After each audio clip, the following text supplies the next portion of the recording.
Hi dears, എല്ലാവർക്കും പുതിയ വീഡിയോയിലേക്ക് സ്വാഗതം. ഇപ്പോൾ വലിയ പെരുമഴയും പേമാരിയൊക്കെ കഴിഞ്ഞിട്ട് ചെറിയൊരു തോർച്ചയൊക്കെ ആയിട്ടുണ്ട് കേട്ടോ. എന്നാലും ഇടയ്ക്കിടയ്ക്ക് മഴയുണ്ട്, പക്ഷേ പേടിക്കാനുള്ള മഴയൊന്നുമില്ല. അത്യാവശ്യം ചില സമയത്തൊക്കെ വെയിലൊക്കെ കാണുന്നുണ്ട്. അപ്പോൾ ഇന്നത്തെ പരിപാടി എന്താണെന്ന് വെച്ച് കഴിഞ്ഞാൽ, ഞാൻ നല്ല മഴ പിടിക്കുന്നതിന് മുമ്പ് തന്നെ ഒരാഴ്ച മുമ്പ് ഞാൻ കുറച്ച് മുളകും മല്ലിയൊക്കെ വാങ്ങി വെച്ചിട്ടുണ്ടായി.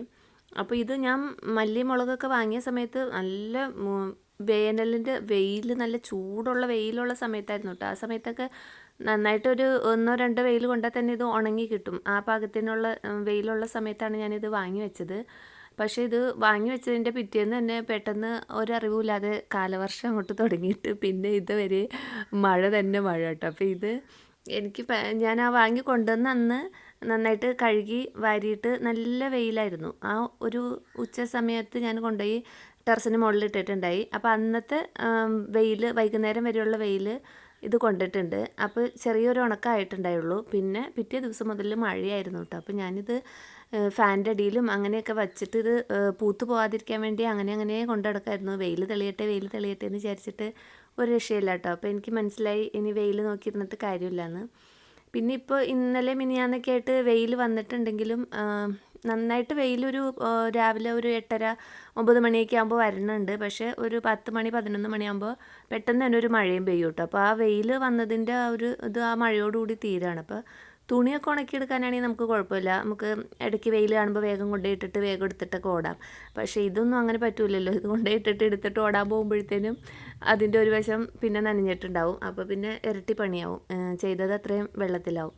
അപ്പോൾ അതുകൊണ്ട് ഇനി ആ വെയിലിനെ നോക്കിയിട്ട് കാര്യമില്ല എന്ന് മനസ്സിലായിട്ട് ഞാനിപ്പോൾ ചട്ടി ചൂടാക്കിയിട്ട് നല്ല ചൂട് കട്ടിയുള്ളൊരു ചട്ടി വെച്ചിട്ട് ചൂടാക്കിയിട്ട് ഇതിങ്ങനെ കുറേശ്ശെ വറുത്തെടുക്കാമെന്ന് വിചാരിച്ചു. അപ്പോൾ ഇത് വറുത്തെടുക്കാൻ നേരത്ത് ഇങ്ങനെ ഒരുപാട് നേരമായിട്ട് ഇങ്ങനെ വറുത്തിട്ടത് കറുത്ത കളറാക്കി കളയരുത്, അതായത് കരിഞ്ഞു പോവരുത്. നമ്മൾ വെയിൽ കൊള്ളിച്ചിട്ട് ഒന്ന് ചൂടാക്കി എടുക്കണ ആ ഒരു പാകം ഉണ്ടല്ലോ, ആ രീതിയിൽ പയ്യെ ഇട്ട് വറുക്കുക. അപ്പോൾ മല്ലിയൊക്കെ ഈസി ആട്ടോ, നല്ല രസമാണ് മല്ലി ഇങ്ങനെ വറുത്തുകൊണ്ടിരിക്കാൻ. നല്ലൊരു സ്മെല്ലൊക്കെ വരും ഇതിങ്ങനെ വറുത്ത് വരുമ്പോൾ. നല്ല അടുക്കള മുഴുവൻ ഒരു സുഗന്ധമായിരിക്കും. അപ്പോൾ കുറച്ച് സമയം പിടിക്കും കേട്ടോ ഇത്. പക്ഷെ നമുക്ക് നന്നായിട്ട് തന്നെ നല്ല സ്മെല്ലോടുകൂടി നമുക്കത് കിട്ടും. അപ്പോൾ ഇതെന്താണെന്ന് വെച്ച് കഴിഞ്ഞാൽ, ആരോടെങ്കിലുമൊക്കെ ഫോൺ ചെയ്യാനൊക്കെ ഉണ്ടെങ്കിൽ ആ സമയത്ത് ഫോണൊക്കെ ചെയ്തിട്ടിരുന്ന് ചെയ്യാം.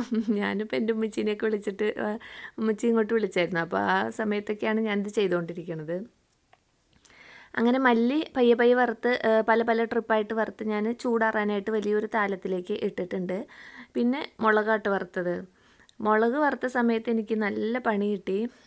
മുളക് വറുത്ത് കുറച്ചങ്ങോട്ട് കഴിയുമ്പോഴത്തേനും ഭയങ്കര കാരം കുത്തുട്ടോ. കാരം കുത്തിയിട്ട് ചുമയാണോ ജലദോഷമാണോ മൂക്കിൽ നിന്നും കണ്ണിൽ നിന്നും ഒക്കെ വെള്ളം വന്നിട്ട് തുമ്മി ഞാനൊരു വശമായി. അപ്പോൾ മുളക് വറുക്കുമ്പോൾ സൂക്ഷിക്കണം. പക്ഷെ ഞാൻ എൻ്റെ എല്ലാ മസാലകളും ഞാൻ വീട്ടിൽ തന്നെ പൊടിച്ചുണ്ടാക്കാറുണ്ട്. രസമായാലും സാമ്പാറിൻ്റെ ആയാലും മീനിൻ്റെ മസാലയൊക്കെ ഞാൻ ഉണ്ടാക്കി വയ്ക്കാറുണ്ട്. പക്ഷെ അതിനൊക്കെ ഞാൻ മുളക് പൊടിക്കുമെങ്കിലും കുറച്ചളവിൽ മതിയല്ലോ മുളക്. അപ്പോൾ നമ്മൾ ഒരു 10-12 മുളകൊക്കെയാണ് അതിനൊക്കെ ആയിട്ട് പൊടിക്കേണ്ട ആവശ്യം വരുള്ളൂ കൂടിപ്പോയാൽ. അപ്പോൾ അതൊക്കെ വറുക്കുമ്പോൾ ഒരു കുഴപ്പം ഉണ്ടാവാറില്ല കേട്ടോ. പക്ഷേ ഇത് ബൾക്കല്ലേ, ഇങ്ങനെ കുറേശ്ശെ ഇട്ട് വറുത്ത് വരുമ്പോഴത്തേനും നല്ല കാരം കുത്തിയിട്ട് ഇവിടെ മാത്രമല്ല അയൽവക്കക്കാരും കൂടി ചുമയും തുമ്മലും അവിടെ നിന്ന് ഞാൻ കേൾക്കണ്ടായിട്ട് അത്ര കാരം ഉണ്ടായി. അപ്പോൾ മുളക് വറുക്കുമ്പോൾ സൂക്ഷിക്കണം. എന്തായാലും ഞാനിത് രണ്ടും വറുത്തിട്ട് ചൂടാറിയിട്ട് പൊടിക്കാനായിട്ട് കൊടുത്തിട്ടിട്ടുണ്ട് കേട്ടോ. മോനത് ചൂടാറി കഴിഞ്ഞപ്പോൾ അവൻ പൊടിക്കാനായിട്ട് കൊണ്ടുപോയിട്ടുണ്ട്. പിന്നെ ഉച്ചക്കത്തേക്ക് കറി വയ്ക്കാൻ വേണ്ടിയിട്ടാണ്. അപ്പോൾ ചെമ്മീനും ചിരക്കയും മാങ്ങയൊക്കെ ഇട്ടിട്ട് വയ്ക്കാൻ വേണ്ടിയാണ്. അപ്പോൾ അതിൻ്റെ ചിരക്കയും മാങ്ങയൊക്കെ ഞാൻ തോല് കളഞ്ഞെടുത്തിട്ട് ചെമ്മീൻ നന്നായിട്ട് കഴുകിയിട്ടിട്ട് തക്കാളി, നല്ല നാടൻ തക്കാളി കിട്ടിയിട്ട് ഇത്തവണ, നല്ല ഉരുണ്ട തക്കാളി, അങ്ങനത്തത് ഇപ്പോൾ കാണാനില്ല. എന്താണോ അത് നല്ല തക്കാളിയായിരുന്നു. അപ്പോൾ ആ തക്കാളിയും പിന്നെ ഇവിടെ കാന്താരി മുളകുണ്ട്. അപ്പോൾ അതിൽ നിന്ന് 5-6 മുളകും കൂടി പറിച്ചിട്ട് അതിങ്ങനെ ചതച്ച് ഇട്ടിട്ടുണ്ടായി. പിന്നെ നമ്മൾ അരിഞ്ഞു വെച്ച മാങ്ങയുടെ കഷ്ണങ്ങളും ചിരക്കയുടെ കഷ്ണങ്ങളും ഇട്ടിട്ട് കുറച്ച് മഞ്ഞൾപ്പൊടിയും എരിവിന് കുറച്ച് ആവശ്യത്തിനുള്ള മുളക് പൊടി ഇട്ട് കല്ലുപ്പും കൂടി ഇട്ടിട്ട് വെള്ളമൊഴിച്ച് വേവിക്കാൻ വെച്ചു. വെന്ത് കഴിഞ്ഞ് വന്നപ്പോൾ അതിലേക്ക് തേങ്ങയും ഉള്ളിയും കൂടി, ഒരു ഉള്ളി ഇട്ടിട്ട് തേങ്ങ നന്നായിട്ട് അരച്ച് പേസ്റ്റാക്കി അതും ഒഴിച്ചു കൊടുത്തിട്ട് ആവശ്യത്തിന് വെള്ളം ഒഴിച്ച് അത് തിളച്ച് കുറുകി വന്നപ്പോൾ തീ ഓഫ് ചെയ്തു.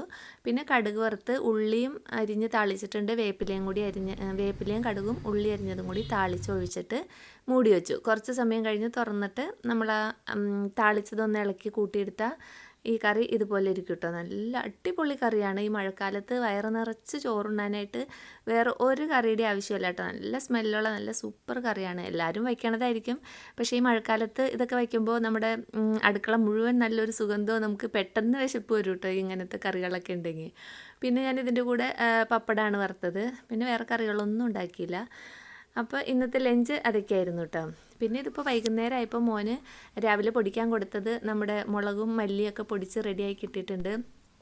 ഇതിൻ്റെ കാര്യം പറയുകയാണെങ്കിൽ നമ്മൾ സാധാരണ മല്ലി മുളകും പൊടിക്കും പോലെയല്ല കേട്ടോ, നല്ല ഫ്ലേവറോട് കൂടിയിട്ടുള്ള പൊടിയാണ്. ഇത് കണ്ട് ഒട്ടും തന്നെ നമ്മൾ മല്ലിയോ മുളകോ കരിഞ്ഞു പോകാതെയാണ് ഞാൻ വറുത്തെടുത്തത്. ഒന്ന് ചൂടാക്കി എടുത്തിട്ടേ ഉള്ളൂ. അപ്പോൾ അതുകൊണ്ട് തന്നെ കളറിനും ഒരു ചേഞ്ചില്ല. പക്ഷേ ഈ പൊടിയുടെ സ്മെല്ല് സൂപ്പർ സ്മെല്ലാട്ടോ. നല്ല വറുത്ത ഒരു സ്മെല്ലോട് കൂടിയ പൊടി നമുക്ക് കിട്ടിയിട്ടുണ്ട്. അപ്പോൾ അതൊക്കെ ഞാൻ ഒരു കണ്ടെയ്നറിൽ ഇട്ട് വെച്ചിട്ടുണ്ട്. അപ്പോൾ ഇന്നത്തെ വിശേഷങ്ങൾ ഇതൊക്കെയാണ്. വീണ്ടും അടുത്ത വീഡിയോയിൽ അടുത്ത വിശേഷങ്ങളുമായിട്ട് വരാം. അതുവരേക്കും എല്ലാവർക്കും നല്ലൊരു ദിവസം ആശംസിക്കുന്നു.